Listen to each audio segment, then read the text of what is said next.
Psalm 105 still. Ready for verse 39 in a review of Hebrew history. He spread out a cloud as a covering and a fire to give light at night.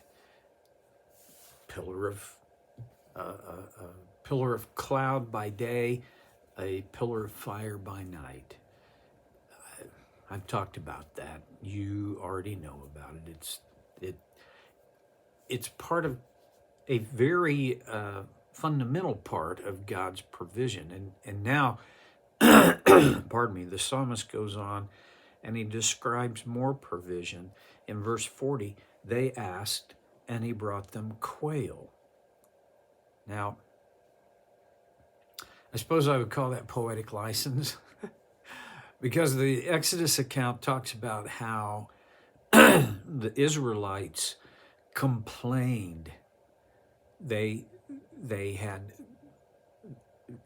were saying things like, why did we ever leave Egypt? We had leeks and fish, and we had I miss that.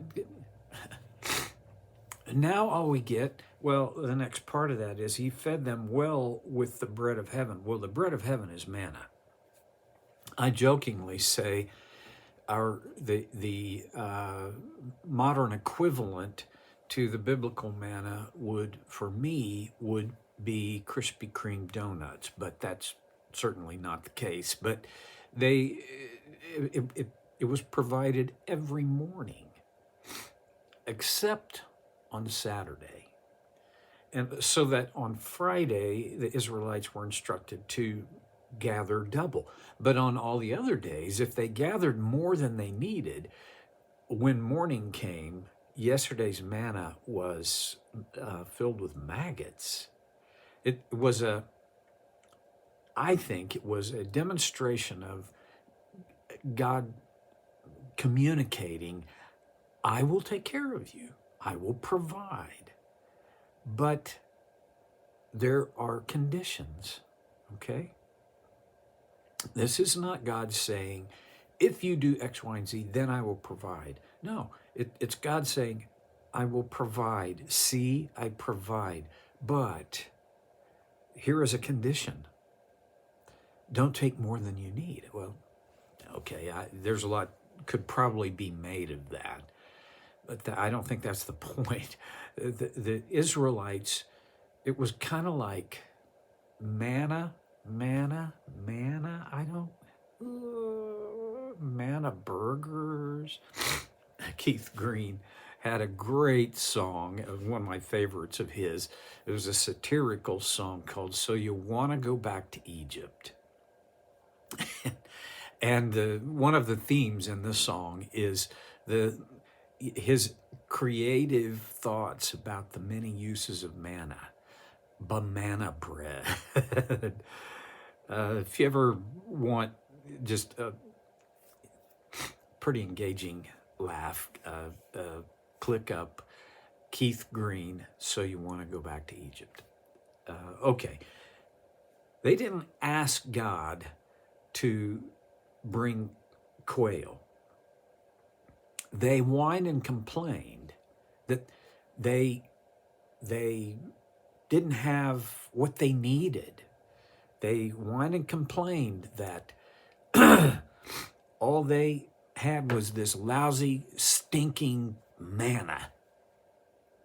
Well, God sent the quail, and it came in such quantity that the writer of Exodus says there was so much of it, it was coming out of their nostrils. After they had had that much quail, no more quail, no moss, we good. But God provided, that's the point. And then in verse 41, he opened the rock and water gushed out. It flowed like a river in the desert. Now, this happened a couple of times. One of the times that it happened, Moses was supposed to speak to the rock. And in his anger, he struck it. And believe it or not, that one act is what kept Moses from entering the promised land. I can't explain it fully, but there it is. When you wander in the desert, the Israelites had shelter, right? They brought their own tents and so forth. So they had shelter. In the desert, there are two things that are generally not abundant: food and water. God provided both, and actually in a miraculous manner. I hesitate to talk about it because I don't want to ever sound like, well, look what I've done. But I got to go to that desert. Even today, it's pretty desolate.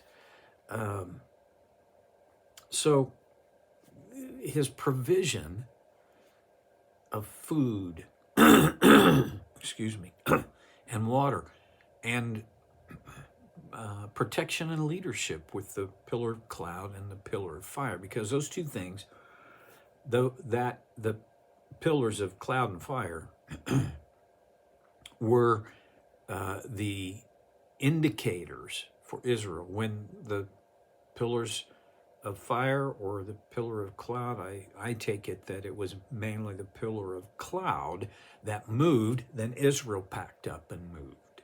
And when it stopped, then they stopped and encamped. Food, manna every morning. Like, it was there. Just go out and gather it.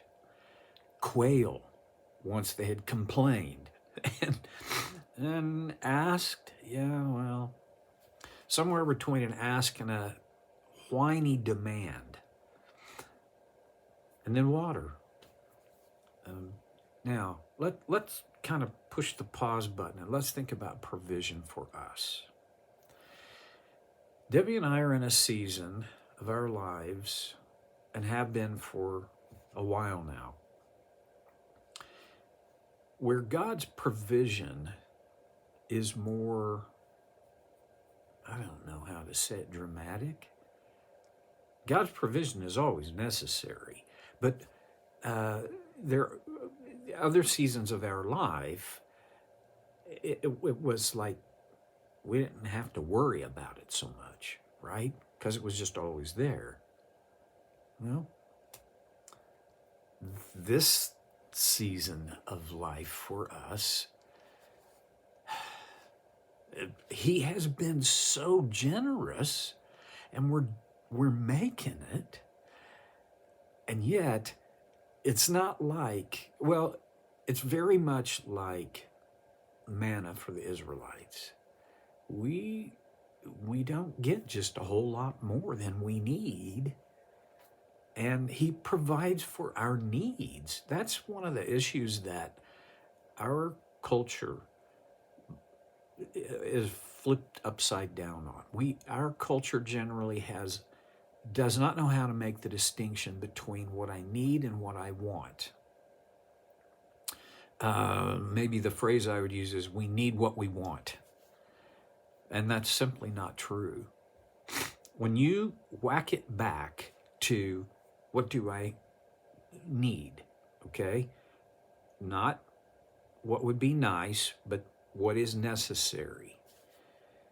Am I ever grateful that I don't have to live purely on that level of subsistence? God's provision has been so generous. We have a wonderful place to live. We have a pretty much reliable vehicle. We have money in our account to be able to do some things.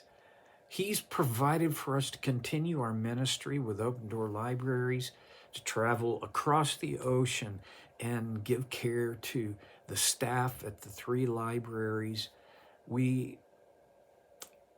Materially, we as a people in America, I think we just take God's material provision so much for granted. well, I don't want to just,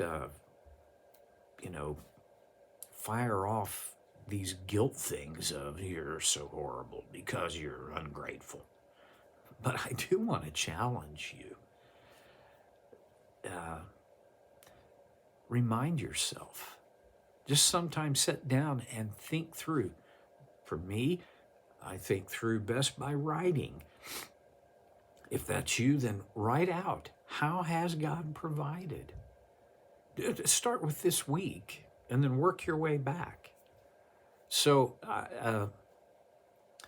gratitude ought to be our response to God's provision.